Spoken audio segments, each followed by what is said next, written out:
Hello and welcome. This is Bob, a seasoned data science professional with a PhD from Harvard, and currently serving as the director of data science at a top Fortune 4 company. In today's video, we're going to fully cover the z-test. The z-test is an extremely important statistical test in inferential statistics that allows us to draw conclusions about unknown population means based on sample data. There are a few key things we need to know about the z-test, so let's go through them one by one. What are some applications of the z-test? Let me give you three. 1. Testing hypothesis about a population mean. This involves using sample data to test some claim or hypothesis about the value of a population mean. 2. Constructing confidence intervals around a population mean. This involves using the sample data to calculate a range of plausible values for the unknown population mean at a stated confidence level. 3. Comparing the means between two populations. This tests whether there is statistical evidence that the means of two populations differ or not. When interviewing, it is really important to understand the critical assumptions that must be met in order to properly apply the z-test. There are three of them. First, the sample is randomly selected from the population and observations are independent. This means that each sample observation has an equal probability of being selected. Second, the population follows a normal distribution. If the population distribution is clearly not normal, the sample size needs to be large enough to invoke the central limit theorem. Generally, n must be equal or more than 30. Third, the observations within the sample must be independent. The value of one observation cannot influence or affect the value of another observation. If these assumptions do not hold, the z-test may yield invalid results, or another statistical test may be more appropriate to use. Now, let's go through some equations. The z-test uses a test statistic that follow a standard normal distribution. The formula is z is equals the sample mean minus the hypothesized population mean divided by the standard error. The standard error is estimated from the sample as standard error equals the sigma divided by the square root of n, where sigma is the population standard deviation and n is the sample size. This formula essentially standardizes the sample mean so we can compare it to a normal distribution. Extreme z-scores are unlikely if the null hypothesis is true. Before going through some examples, I will give you a framework to help you answer data science interview questions on the fly. Introducing ACED, a foolproof approach that simplifies complex problems into manageable parts. Given any data science questions, we first assess, which is to understand the problem. Second, we will construct and develop your hypothesis or solution. Third, we will execute by applying your knowledge and skills. 4, we will discuss and explain your reasoning and conclusions. Our first scenario is hypothesis testing. Suppose a university claims that the students study for an average of 15 hours each week, but you have gathered a sample of 55 students and they are telling a different story. Their average study time is 17 hours, not 15, with a standard deviation of 5 hours. The challenge for you now is to test this claim using a 0.01 significance level. And we're going to do it the ACE way. First thing first, let's assess the situation properly. We are dealing with the claimed average study hours, 15 hours. The observed average study hours from your sample, which is 17 hours. The sample size, which is 55 students, and the standard deviation, which is 5 hours. Plus, we can't forget the significance level for the test, which is 0.01. Inside the tip, if you want to make an impact on the interviewer, make it evident that you have got a clear picture of the problem. Reiterate these parameters to show your detail-oriented approach and to avoid any missteps in the next stages. Now, in the construct stage of ACE, we get our hypothesis ready. The null hypothesis here is that the population mean equals 15 hours. The alternative hypothesis, the counterclaim if you will, stipulates that the population mean is not 15 hours. Another insider tip: formulating the null and alternative hypothesis is a fundamental step. By explaining your rationale behind setting up the hypothesis, you demonstrate your deep understanding of hypothesis testing.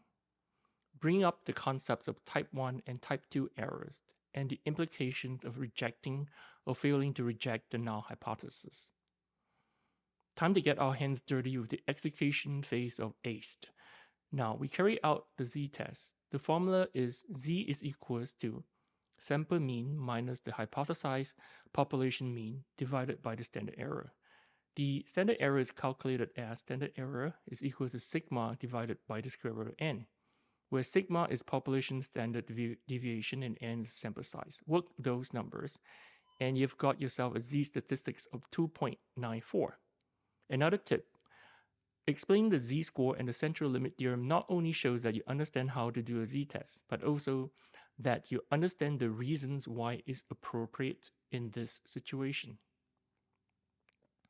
Demonstrating this deeper understanding of statistics will set you apart. Finally, we are at the discuss phase of ACE with a z-value of 2.94, which is significant at the 0.01 level. We reject the null hypothesis. But let's translate that into something a bit more real world, shall we? The average study time at this university isn't aligning with their claim of 15 hours per week. Another tip: remember, conclusions aren't just about crunching numbers. Discuss the implications of your result. Suggest a re-evaluation of the university study time claim. Demonstrates your ability to translate statistical findings into actionable insights. It shows you understand the big picture and can lead to better student expectations and academic planning. Now let's dive right into the second scenario, which is confidence interval estimation. In this scenario, you have been given sample data that includes the size of the sample, the mean, and the standard deviation. The goal is to construct a 95% confidence interval for the population mean. Let's break down how to solve this problem using the ACE framework. As we kick off with the first stage of ACE, you start by assessing the problem at hand. Here's what you have got: a sample size of 80, a sample mean of 45, and a sample standard deviation of 8. Your task: to construct a 95% confidence interval for the population mean. Another tip is essential to always clearly state what the problem is about. This not only helps you get a grasp on what to do, but also lets your interviewer know that you understand the task at hand. Next up, we have the construct stage. Here's where you construct the confidence interval. And how do we do this? Well, we use the formula for the confidence interval. The confidence interval equals to x mean plus or minus z star times sigma divided by the square root of n. Here the z star value depends on the desired confidence level, which in this case is 95%. Another tip: make sure you explain what each of the variables in the equation stands for. It's also a good idea to explain why the z star value changes depending on the desired confidence level. Remember, your goal is to show your deep understanding of these concepts. Now, we move on to the third stage of the ACE framework: execute. With a z-star value of 1.96 for a 95% confidence interval, the standard error in this case would be 8 divided by the square root of 80, which is 0.89. You'll use this to calculate the confidence interval, which will be 45 plus minus 1.96 plus 0.89, giving us a range from 43.2 to 46.8. Tip: when discussing your calculations, don't forget to mention the standard error and why it's important in constructing confidence intervals. This is another excellent opportunity to show your potential employer that you're familiar with the fundamental concepts of statistics. Finally, we reach the discuss stage. Here, you will conclude by stating that based on your calculations, you're 95% confident that the true population mean lies between 43.2 and 46.8. Another tip: wrap it up by explaining the practical implications of your findings. For instance, you could discuss how this range for the population mean could be used in real-world scenarios. This shows that you can not only crunch the numbers, but also interpret them in a meaningful way.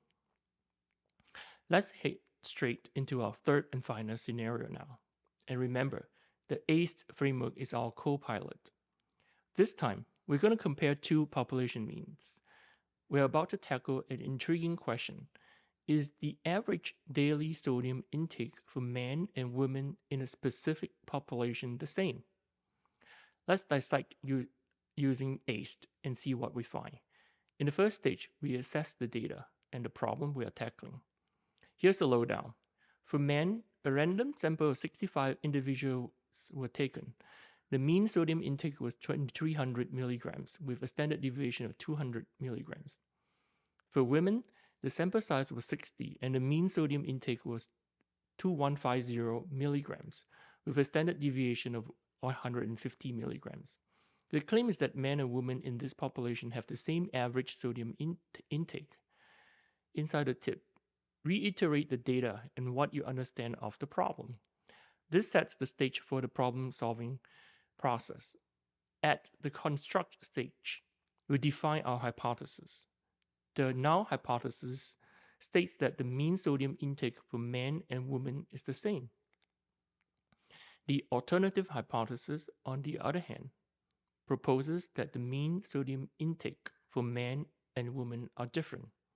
Another tip, a little elaboration on why these hypotheses are set this way can display your understanding of hypothesis testing. It's time to execute. Using a z-test, we calculate the z-statistics with the formula z is equals the difference in the means divided by the square root of the sum of the squared standard errors. After substitution, our formula gives us a z-value of 2.66. Now, we compare the calculated p-value to our chosen significance level of 0.05.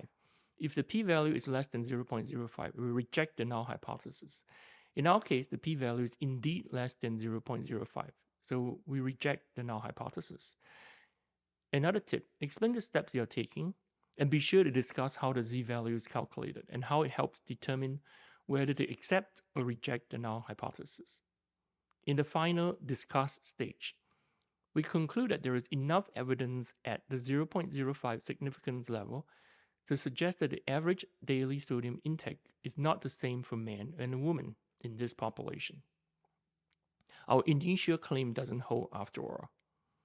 One more tip, highlight the implications of your results. For example, this finding could have implications for dietary recommendations or health policy. So there you have it. That's how you would handle 3 different scenarios of z-testing using the ACE framework. Remember, ACE isn't just about getting the right answer.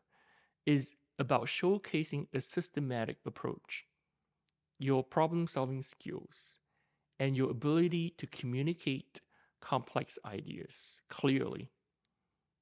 In summary, the key points about the z-test are: it allows drawing conclusions about unknown population means from sample data.